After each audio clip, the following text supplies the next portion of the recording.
Vigilus Defiant. Warzones. Vigilus was to feel the spiraling death toll of outright war, its defenders reeling in horror and confusion as the true nature of the Imperium Nihilus became clear. The initial invasions of Vigilus, a planet that had long seen itself as a bastion of sanity and order in a tempestuous universe, would reveal a terrifying truth. The world's facade of order was easily fractured, its structural integrity already critically damaged by the overreaching ambitions of the Aquilarian Council and the delvings of the Adeptus Mechanicus.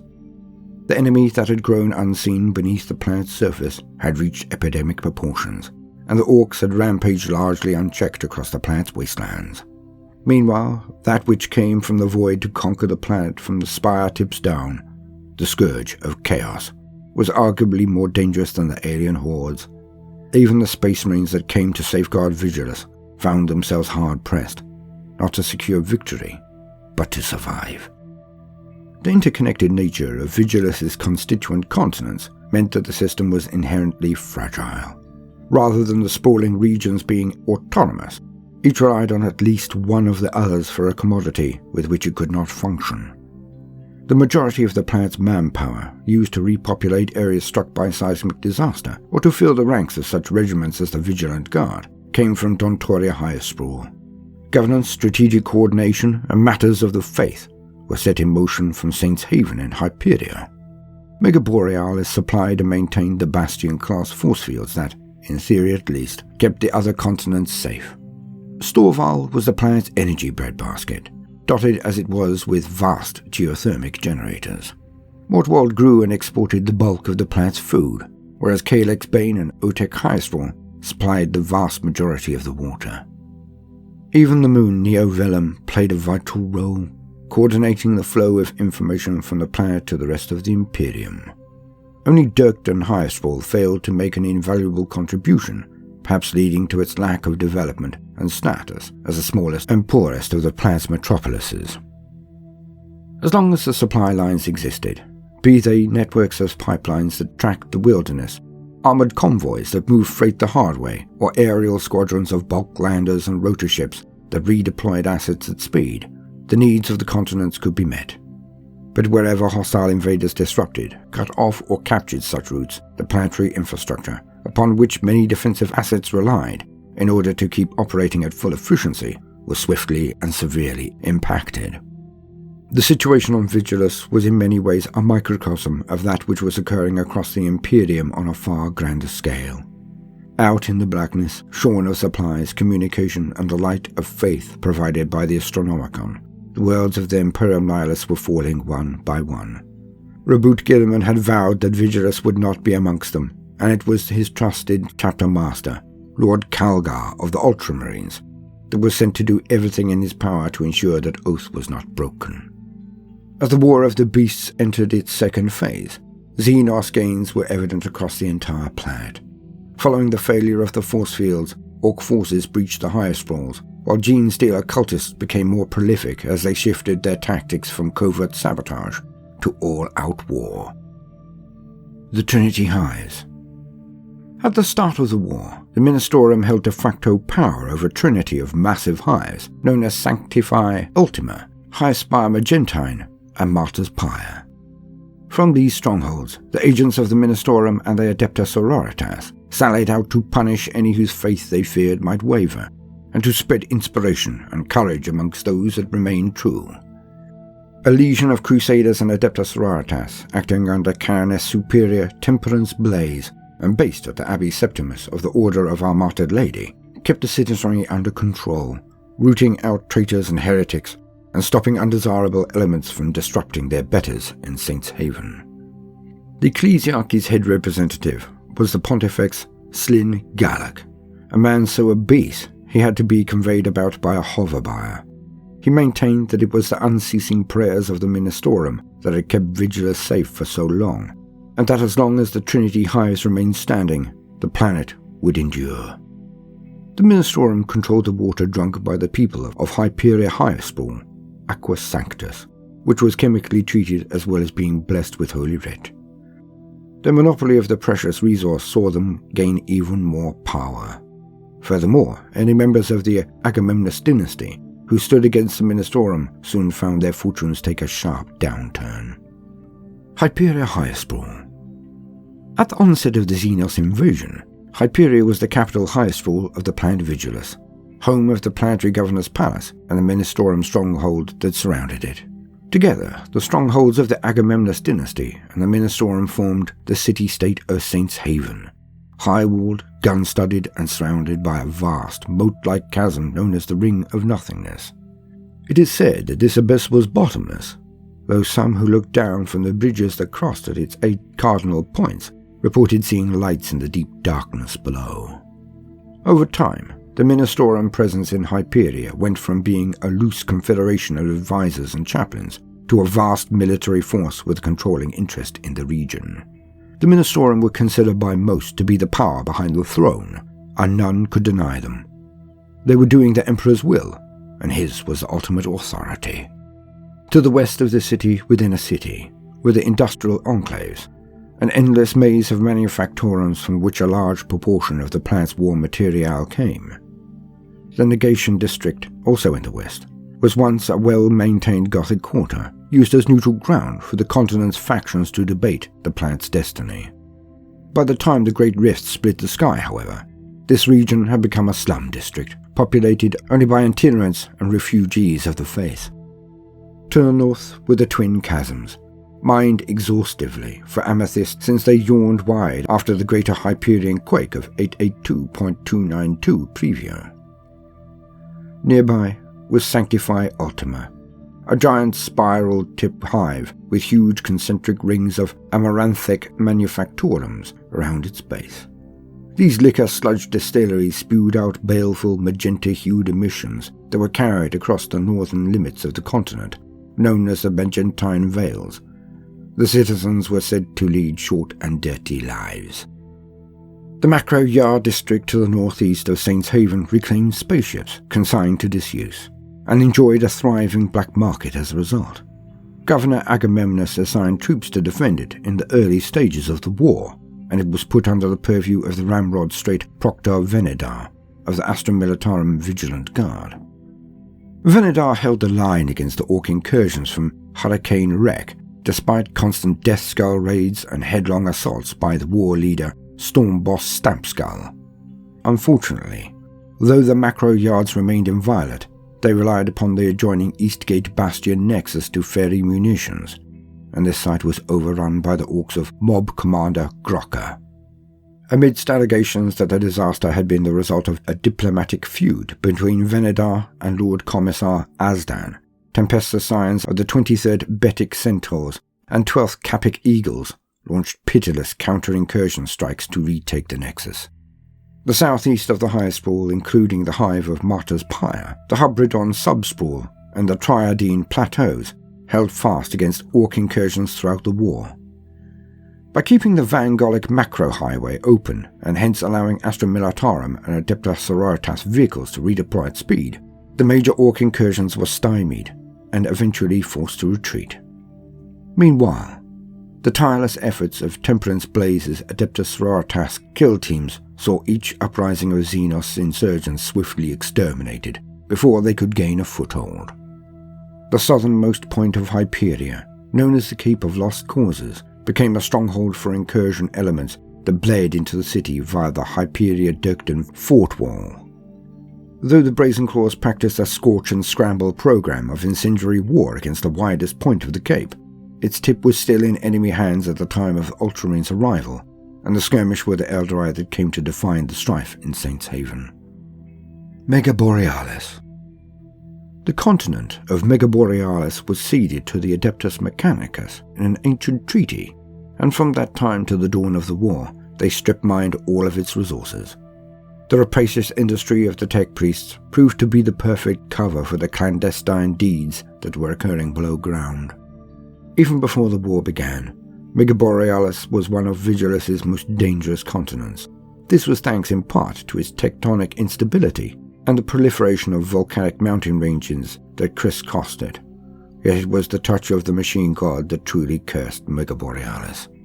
Over 1,000 years before the War of Beasts broke out, The Magi of Styges VIII forged a pact with Vigilus' then primary governor, Donsor Agamemnus, giving them absolute ownership of Mega Borealis. In return, it was agreed that the tech priests would contribute the might of the Adeptus Mechanicus and its aligned knight houses to the planet's defense. That agreement, known as the Pact of Fire and Steel, was swiftly ratified. The Adeptus Mechanicus began their excavations at once. Though Mega Borealis' Borehides looked huge from above, their sprawl was greater still below. Where their immense excavator engines and macro drills laboured ceaselessly, tunnels, mine works, underhabs and manufactorums radiated out like tree roots. The majority of these excavations brought up streams of ores and minerals, gems and crude fuels that were funneled into the upkeep of the Borehides themselves and the war effort of Vigilus' many armies. In the underdeeps, below even the sacred bore points and sub-pits of Dredge's Abyss and Ungent Sprawl, lay the Black Levels. Worked by neuro-whipped servitors overseen by secretive Magi, these were the mines from which the blackstone veins within Vigilus' crust were painstakingly extracted. Gathered in sanctified haulage reliquaries, the substance was stockpiled deep within each bore hive. For the tech priests would no more relinquish their grasp upon their precious substance than they would give up their own lives. Underground, billions of labourers lived and died in service to the machine god. Countless mining clans dwelt in subterranean cities, never knowing the warmth of any light save that of petrochemical lanterns, never seeing any future but one of endless toil amidst the mainways and bore shafts. It was amongst these clans that an offshoot of the gene-stealer cult of the Pauper Princes spread, bringing corruption disguised as hope. Deep beneath Hive Ankar Tertius, the infestation first took root when a single, slinking gene-stealer escaped from a harvested asteroid. Hidden away in the half-collapsed subterranean district of Piston's Hollow was the tainted brood cathedral where the gene-stealer patriarch, Grandsire Worm, often made his nest. The patriarch was a terrifying figure even to the cultists that worshipped him, yet he was the spider at the center of the infestation's web, and his will bonded millions. Under this alien despot's influence, much of Ankar Tertius's minor militia fell to the cult's sway. Over 20 minor clans, based around the rebel hold of Tecton, followed suit, concealing their corruption from their tech priest masters by dint of diligent labor and ever-increasing yields. This gene sect was far from the only one lurking beneath Vigilus' crust. Only Grandsire Worm himself knew the true extent to which his progeny had spread, undetected, through the infrastructure of the Borehides and beyond. For long years, they built their stockpiles of munitions and material, suborned positions of authority, stole codes, and laid plans for their day of ascension. This diligence lent them a critical advantage when the first stages of the war erupted on Vigilus. The Borehides. The Borehides began their existence as drill engines, each one several miles in length. They were so enormous that they had to be transported to Vigilus within dedicated spacefaring barges. Painstakingly maneuvered into precise low-orbit trajectories, the drill engines were launched into the crust of Hyperborealis like enormous harpoons, each churning its way down through the bedrock to anchor itself deep within Vigilus' planetary crust. The tectonic upheaval of this monumental act was so great that the planet's landscape was changed forever. Volcanic eruptions caused the lands to convulse for years to come. Earthquakes of phenomenal violence opened chasms that could have swallowed cities, while a pall of ash and smoke rose above the continent that blotted out the skies.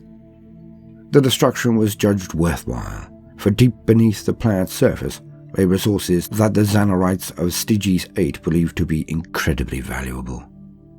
After that day, known as the Day of the Omnissiah's Claw, the drill engines were built up until they transformed into sprawl bore hives. Thousands of levels and districts rose above ground, comprising laboratories, foundries, shrines, data stacks, manufactorums, biologous dissection chapels, generatorums, weapon batteries, cogitator networks, and countless other arcane facilities. So high did the Borehides stretch that their uppermost levels pierced the atmosphere, meshing with the space docks where lumbering ore barges and manufactorum ships were moored. The Ageless Elite. The fabulous wealth of Mortwald's ruling aristocracy was largely due to its rejuvenant clinics and the system-famed adepts that worked within them. The bioregressive procedures and neonascent surgeries conducted there were so advanced that so-called immortality pilgrims were once common practice.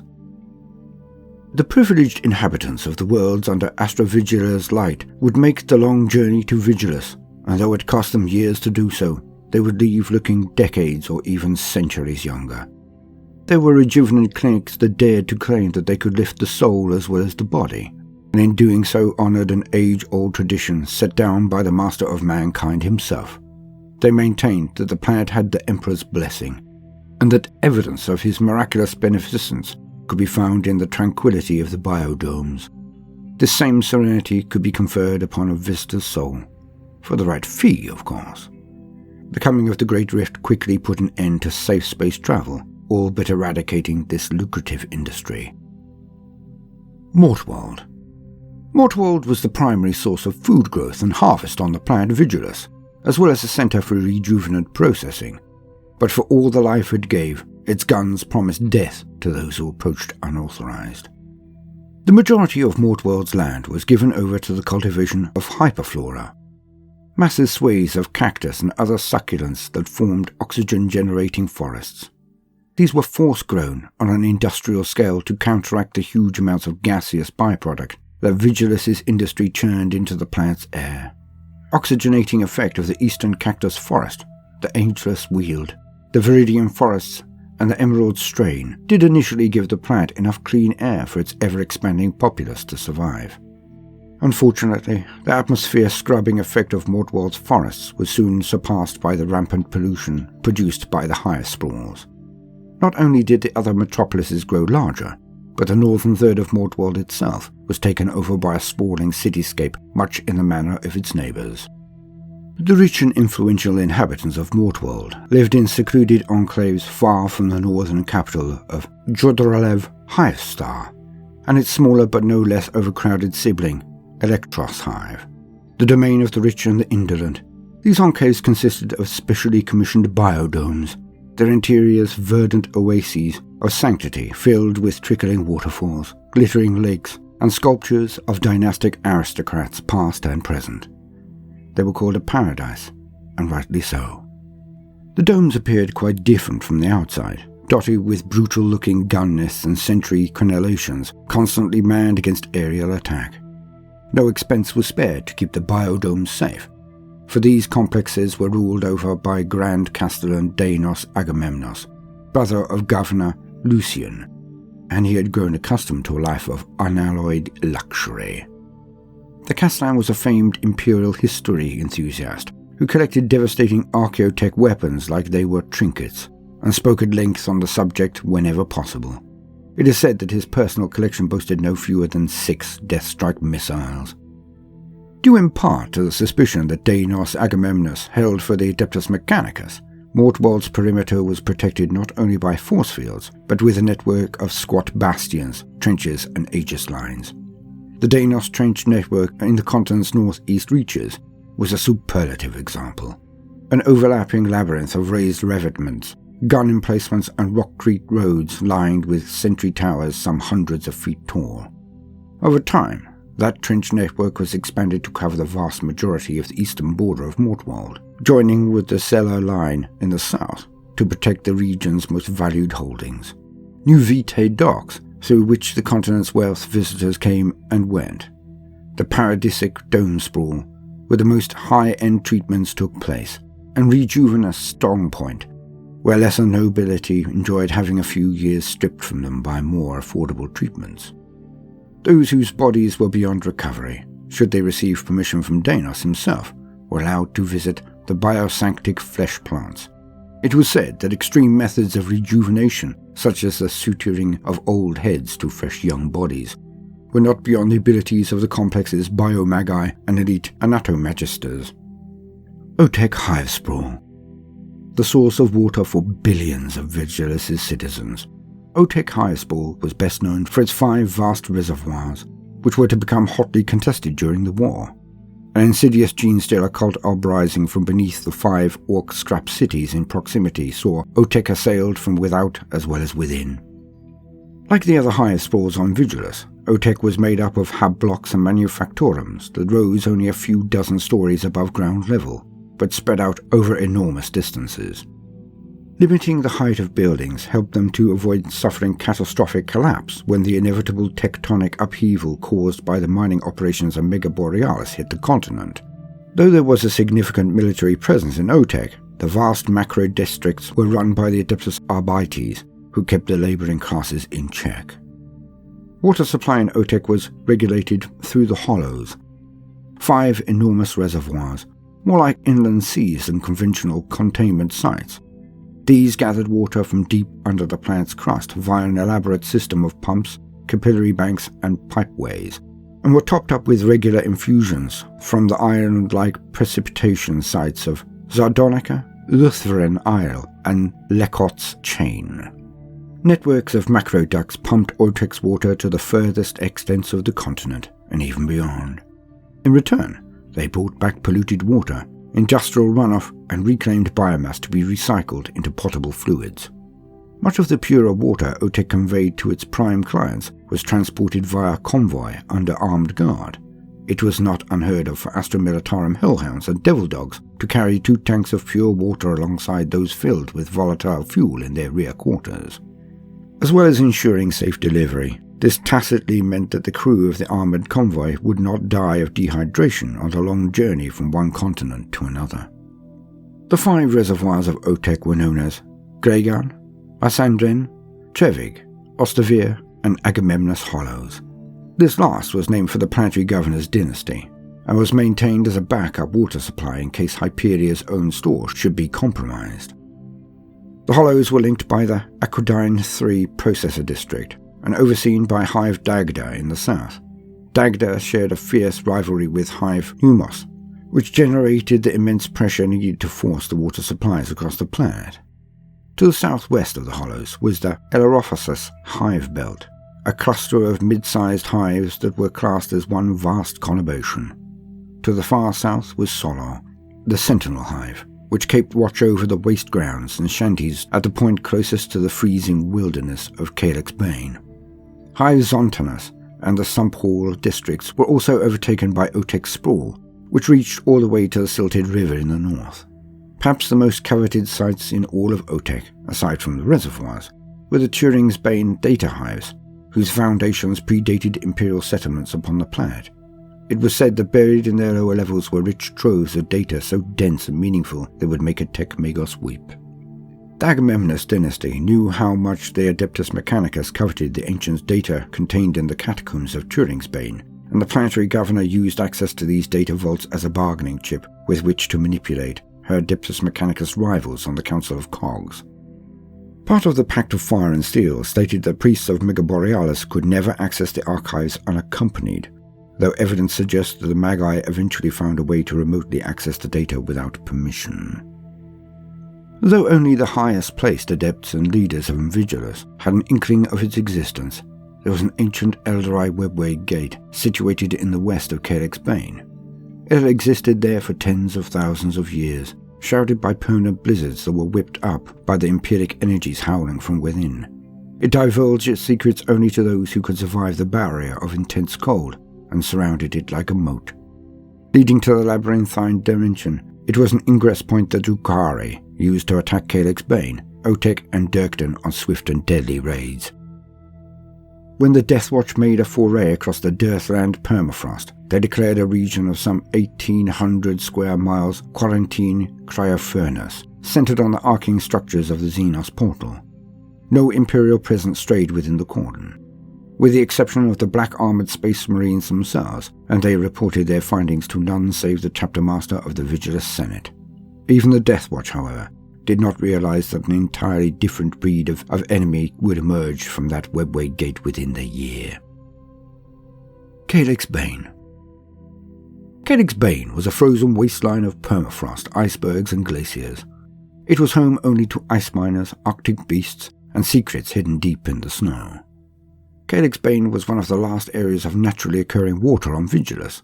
but by the time the Great Rift opened, it had shrunk considerably, the tundric perimeter that marked its outer edge moving inward with every passing year. Calyx Bane was of little use as a dwelling place. The last testimony of the famed vigilant pioneer Jonst Calyx is proof enough of that.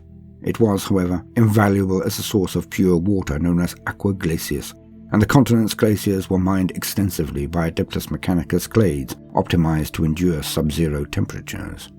In the vast continent-spanning mining operations that covered the sunward side of Calyx Bane, huge las cutter engines sliced off perfect cuboids of ice from glacier fonts and the edges of the continent's craters. The Vestron and Heliostrike impact craters yielded the most bounty, harbouring the Glacier Betis and Glacier Omicroid macro quarries respectively. Each day, mining servitors, quarrymen, and hook-handed ice crawler drones crossed each glacier face to these enormous impact craters. As they did so, they hammered in pins and prepared lasnets that, although low-powered, were able to melt their way through every ice rock in time. Each cyborg worker was noospherically linked to its fellows, and they operated in complete synchronicity, as if in some choreographed dance perfected by endless repetition. From these sites, giant slabs and monoliths of ice were cargo freighted to Mortwald, Hyperia, and other areas that could afford them.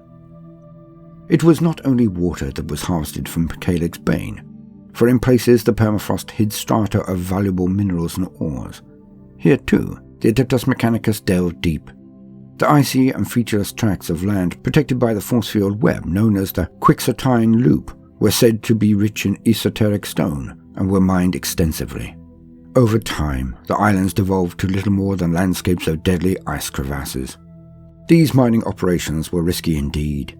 As well as the logistical challenges of the punishing cold, the great white apex predators that prowled the region were as stealthy as they were violent.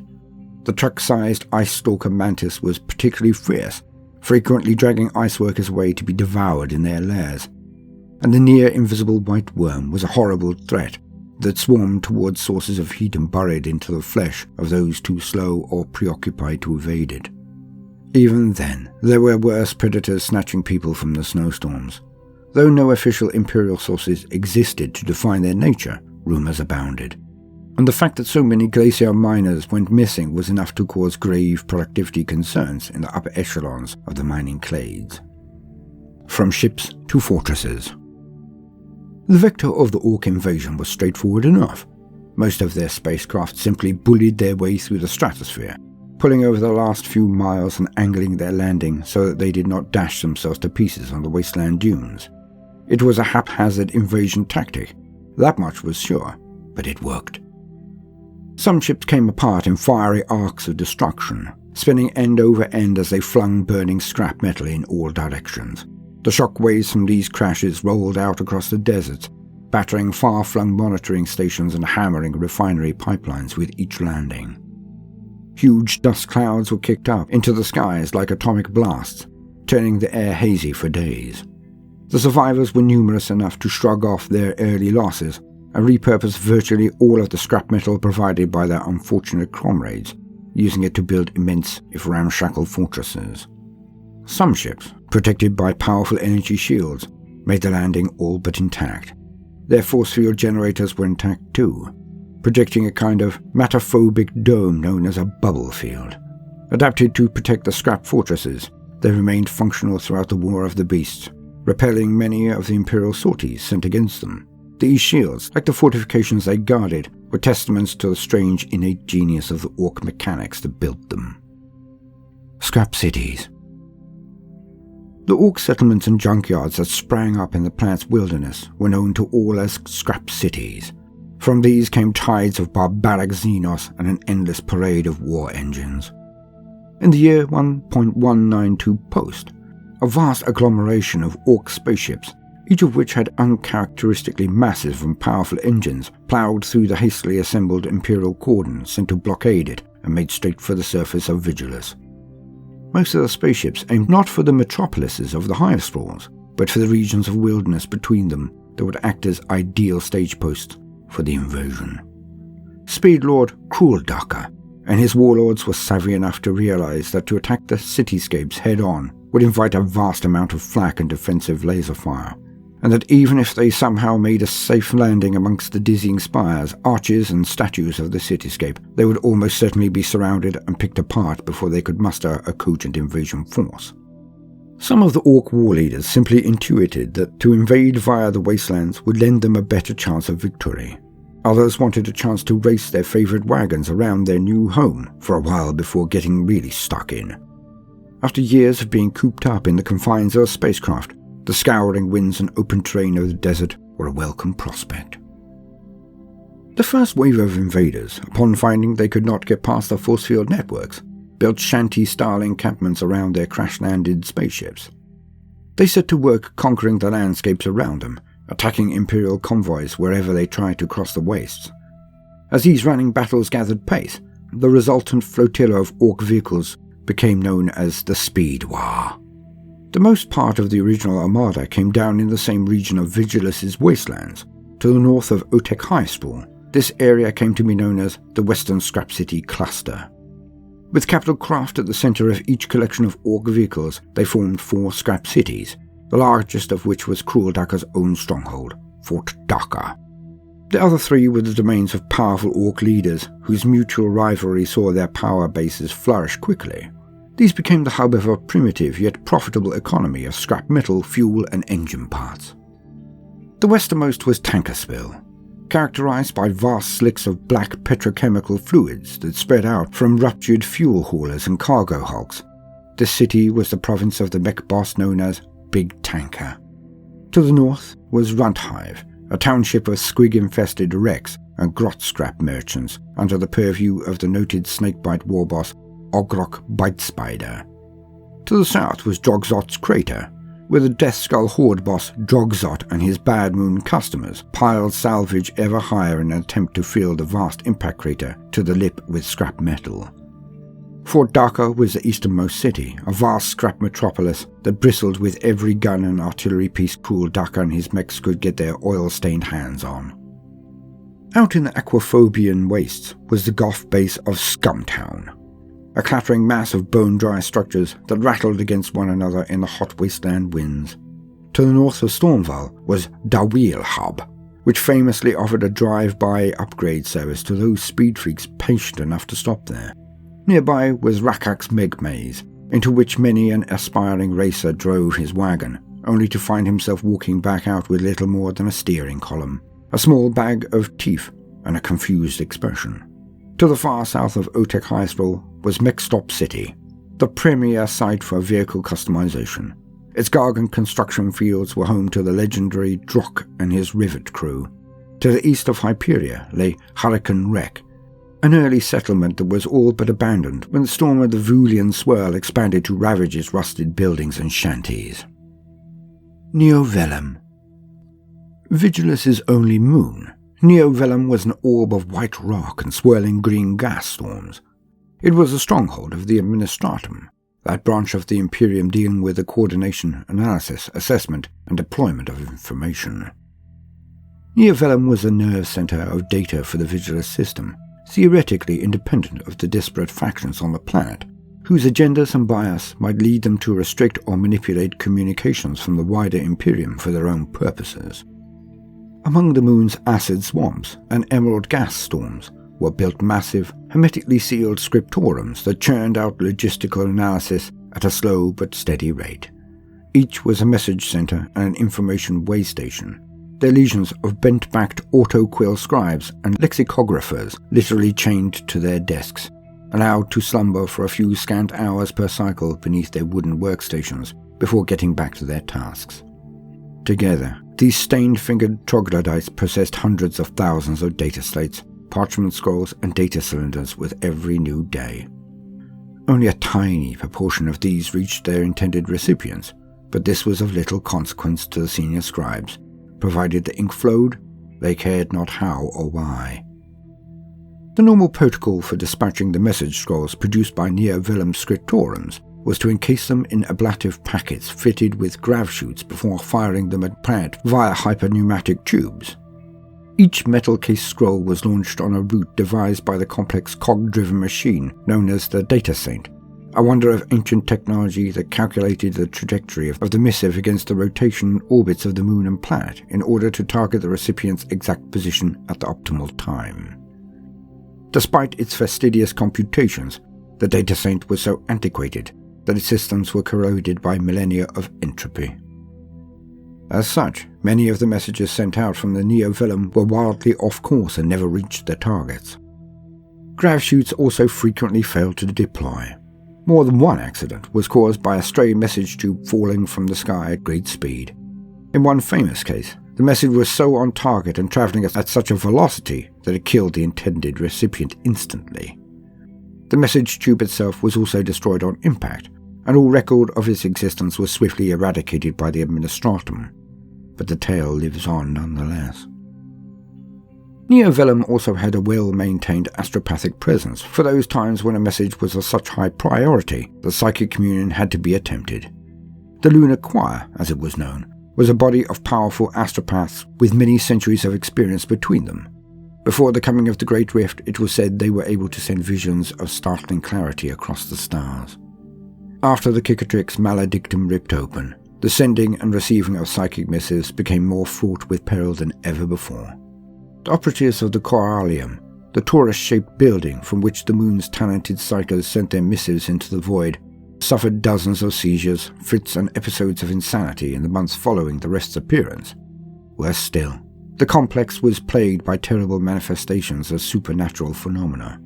This saw the Coralium all but shut down, and astropathic communique attempts only in extremis. The psychers knew well the dangers of opening their minds to the warp in such tumultuous times. A brotherhood infiltrated. Neo-Vellum was left alone entirely by the Orc Invasion. Perhaps this was because the invaders sought richer pickings on the planets below. Perhaps because the moon was simply on the other side of the planet at the time the Orc War hit home. Yet the satellite was not untouched by the scourge of the Xenos. Hidden amongst the data stacks and grimoire nests of the Administratum's holdings, a secret cult thrived, and in the attics of the monastic hab blocks, strange creatures skittered from pools of darkness to slash apart those who dared to venture into their lair. The cult of the Pauper Princes made it a priority to settle an infestation upon Neo-Vellum shortly after establishing itself within Mega Borealis. Ensrod Gor, the primus of the brood sent to conquer the Scriptorum moon, stowed away with a pair of dormant pure-strain gene-stealers in the capacitor hold of the electro-freighter Zealous Blurt before the ship left for Neo-Vellum on a routine resupply mission. Using a combination of forgery, charisma, and murderous determination, he smuggled one container into the Scriptoran Primaris district of Neo-Vellum and the other into the Stormwrack Citadel. As a result, 2 minor gene sects propagated throughout the downtrodden ranks of Neo-Vellum's workers. After the narrow escape of the Quill slave Gorod from a Xenos attack, and an anonymous message sent to the Inquisition, the pure-strain gene stealers themselves were hunted down and burnt out by the Ordo Xenos Purge, but their dark legacy remained. The Wastes. The Wastes of Vigilus were vast, an endless desert punctuated by the hive spores that slowly encroached upon it. They were arid and dusty, broken up by gullies and chasms, and populated only by hardy survivors. The Wastes of Vigilus were anathema to life. They were not poisonous nor acidic. They were simply empty to all but the remains of those who foolishly tried to conquer them. The landscape was almost entirely devoid of greenery, for the water table was so low that the ground was infertile and dusty, incapable of producing anything but the hardiest vegetation. There was little liquid to be found, other than the occasional river of lava vomited from some new seismic upheaval, and the odd stagnant mud hole. With nothing to bind Earth together, the landscape was a gigantic dust bowl. Its substrata whipped up into the air with each passing landscape to create great cyclones of grit that raged uncontrollably across the wilderness. Despite the hostility of the region, there were areas where life found a way to eke out an existence. Some of the impact craters that scarred the planet's surface acted as bluffs, gathering a little moisture in their shadowed leaves and allowing a rudimentary ecosystem to gain some purchase. In the same way a coral reef gives undersea fauna a chance to cling on to an otherwise featureless seabed, these features allowed the hardest of species to stubbornly hang on to life. The mounds and chasms around Storval became home to a colony of ambuls. These claw-armed subterranean giants preyed on isolated groups of travellers, hunting with their sonic and thermal senses. They learned to avoid the trundling tracks of weapon servitors and the lockstep thump of the metal-legged Skitari, instead tunneling up from below to scissor apart fleshier creatures that were usually meatier and less dangerous. Some amongst the Adeptus Mechanicus propagated the belief that the ambuls were a manifestation of the universe's displeasure at those that relied on flesh rather than metal. The terrestrian mole rats that infested the northern reaches of the Platte could grow to the size of locomotive carriages on a diet of giant sand roaches. The only other species that could thrive in the irradiated wastes to the west are Drega's abyss. Existing in great hives of several hundred individuals, these hideous hairless moles honeycombed the great ridged impact sites known as the Kensa Crater Network between Dontoria and Mega Borealis. They occasionally ambushed those forces to go on foot across the wastes. For them, human flesh was a delicacy, though it is worth noting that they did not trouble any of the convoys that happened to carry individuals bearing the mutated DNA of the pauper princes. Devouling Swell. Devouling Swell was perhaps the most dangerous of all Vigilus's geographic features. A vast storm of dust and sharp shredding particles, it birthed cyclones and hurricanes that continually ravaged the wastelands beyond. To the east of Hyperia, there was a dust storm so immense that when seen from space it dominated a full quarter of the planet's surface. Near its centre, it was so violent that the tiny stones, dust and sedimentary particle could strip the skin from a man's body. Over time, the storm would abrade layers of subcutaneous fat, muscle, tendon and eventually bone. Ultimately, there would be nothing left of the unfortunate victim. The citizens of Vigilus and their shadowy counterparts, the pauper princes, knew well to fear the swirl, and so avoided it at all costs, never straying past the perimeter extremis, as defined millennia ago by the Astra Cartographica that founded the planet. Even the Orc invaders gave it a wide berth. For at times the swirl raged so hard it could tip over their gun wagons and lift their light buggies clean into the air, only to dash them to pieces on the hard earth when its fury abated once more.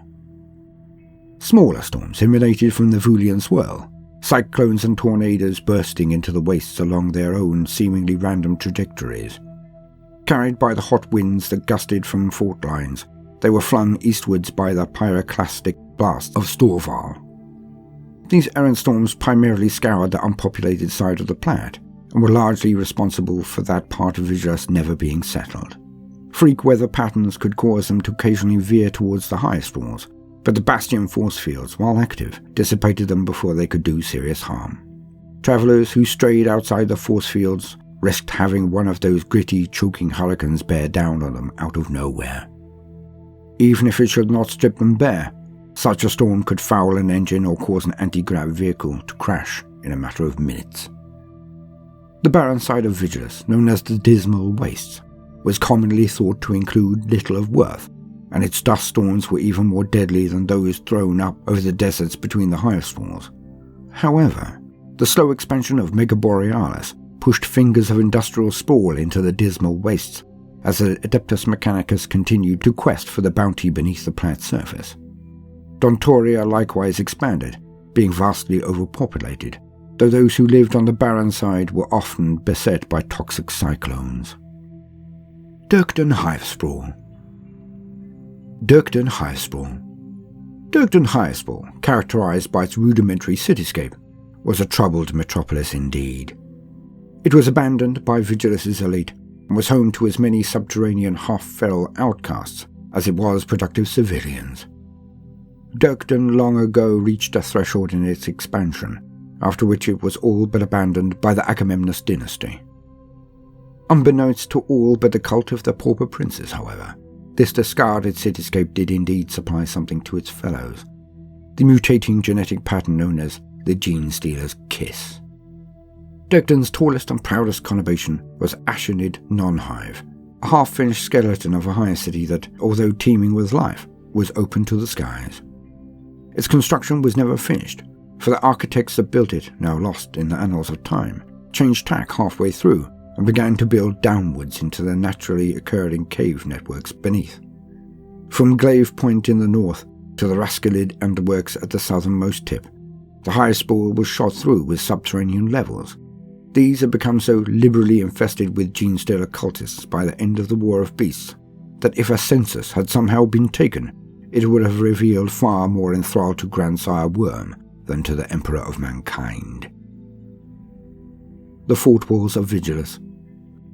Dirkton was joined to the southernmost reaches of its parent High Sprawl by the massive Hyperia-Dirkton Fort Wall, a vast double row of crenellated defences with a rockcrete macro highway running between them.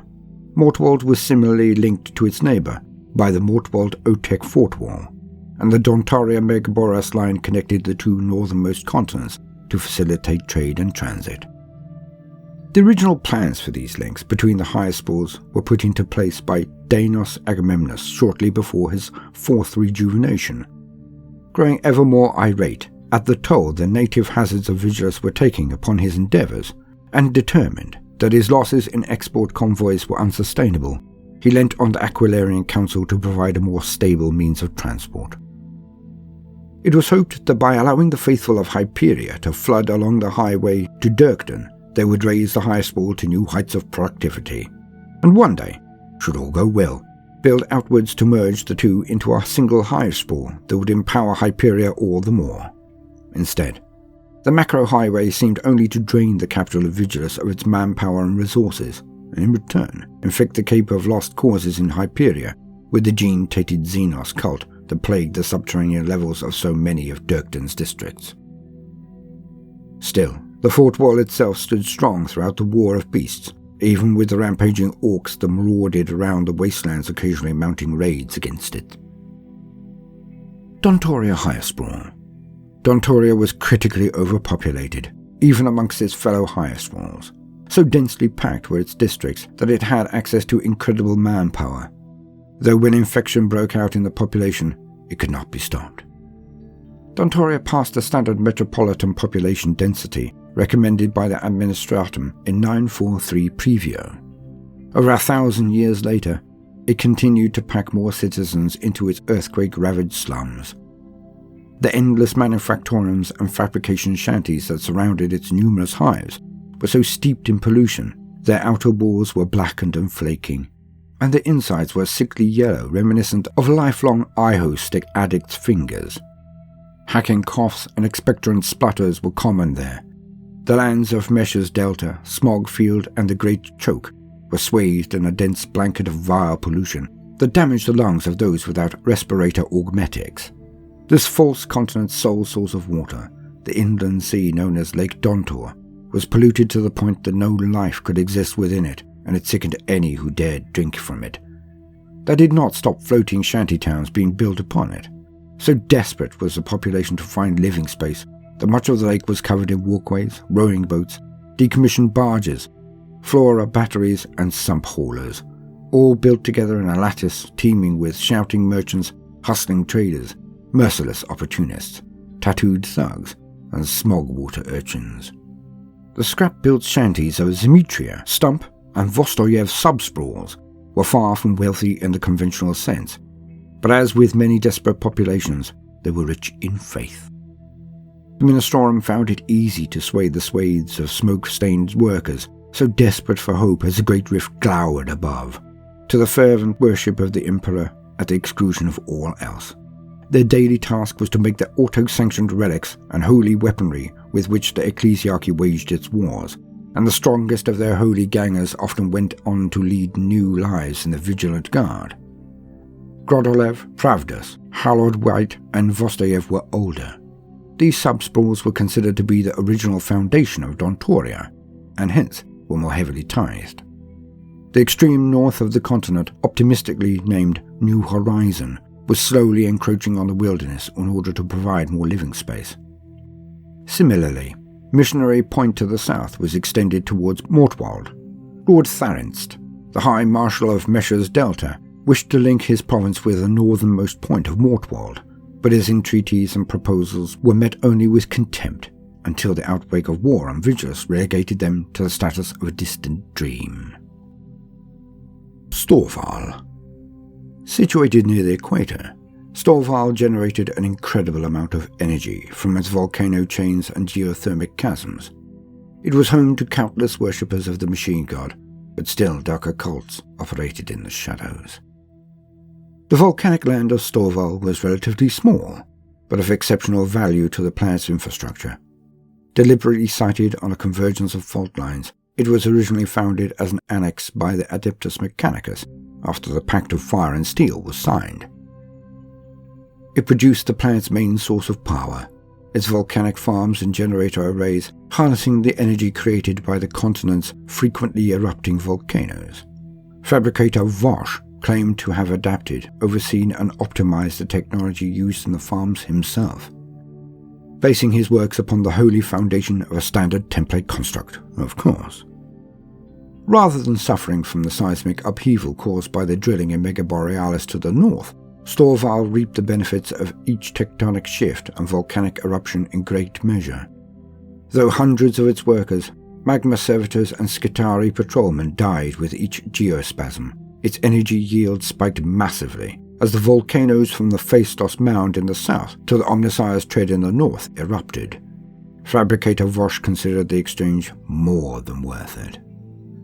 If the storage levels of Vulcanid Geohive, Hive, Magma Thermid, and Phaistos Mound filled their enormous capacitors and generatorum caches to excess, the overflow energy was sent along the Voshian canals, and from there into a subterranean network of cables and macrofibers to Mega Borealis.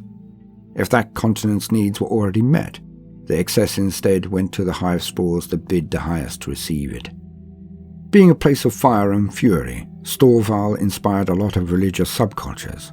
Some of the cults burgeoning in the pyroclast districts believed in the volcanic eruptions of their homeworld to be the Emperor's work, and that their sacrifice was necessary to appease the volcanoes. Others saw the abuse of their Adeptus Mechanicus overlords for what it was, and sought recompense. The resultant unrest and civil ire was capitalized on by rogue elements working against the Imperium. Because of the inhuman toll on life, the agents that worked in secret in Storval found it easy to seed fire cults, rebel sects and pyromaniacs throughout the slave populace. Some preached the notion that the fires of the volcanoes could be altered to transform the faithful into divine beings, a phoenix-like apotheosis from ashes to glory, where still, the underground demagogue known as Vanadan the Firebrand was able to garner power, not in the name of emancipation, but chaos. The Omniscient Hoist. The Greater Omniscient Hoist was a true marvel of the Adeptus Mechanicus' genius. Via this immense pulley, the tech priests captured and processed ice-clad asteroids for their elemental bounty. Reaching up from the Stygian spires, the tallest hive in Megaboreas by some margin was a vast construction known as the Great Omniscient Hoist. This edifice was testament to the incredible willpower and vision of the Magi of the Adeptus Mechanicus, and was famed across the sector for putting into practice a hypothesis that had intrigued tech priests for millennia. The hoist and its supporting structures rose so high that the tip was invisible to the naked eye. They linked the Stygian spires with the wheel-shaped space stations of Sanctus Tora Hawkwing in geosynchronous orbit high above. It did this via a complex system of microfiber carbon chains and duraplast capillaries. Partially telescopic and modular, these were created on an industrial scale by the workshops of Mega Borealis' primary hive and hauled into the stratosphere by a succession of low-orbit tugs. Across the span of an entire century, the carbon chains were extended and reinforced until they not only reached Sacras Tora Hawkwing, but passed through its specifically constructed engine mills and back down to the planet's surface again. These chains were counterweighted with sections of the original space station in order to pull up replacement components from the hive below. The interstitial point of the median Sacras Way station ensured that each winch node passed on in safety. That was the first freight transaction made between the hive spool and the space station above, and it opened the door for the tens of thousands of other exchanges that happened after. For its part, Mega Borealis sent up manpower, food, repair parts, and other necessities. In return, Sacras Tora Hawkwing shipped down asteroids clad in thick layers of ice, a vital source of water for the planet. The asteroids harvested by Sacrostora Hawkwing were native to a great band of space debris known as the Octillion Belt. Early auguries determined that the rocks drifted in that band were clad in ice water, and almost immediately a plan for the capture and exploitation of this resource was put into place. The thirsting citizens of Mega Borealis cared little where their water came from. The plan to harness the Octillion Belt's seemingly endless bounty was so ambitious and of such immense scale that only one with the processing power of an Archmagos could dare to attempt it. But with the help of his most trusted colleagues, Fabricator Vosh oversaw the hoist program from beginning to end, adapting and installing banks of tractor beam cannons that could lock onto the asteroids within reach and slowly draw them into the space station's armature talons. From that day, the transit of ice from orbit to the processing factories of the Stygian spires, where the meltwater was refined with the addition of sacred oils and blessed lubricants, became a miracle so commonplace it was rarely considered worthy of mention. End quote.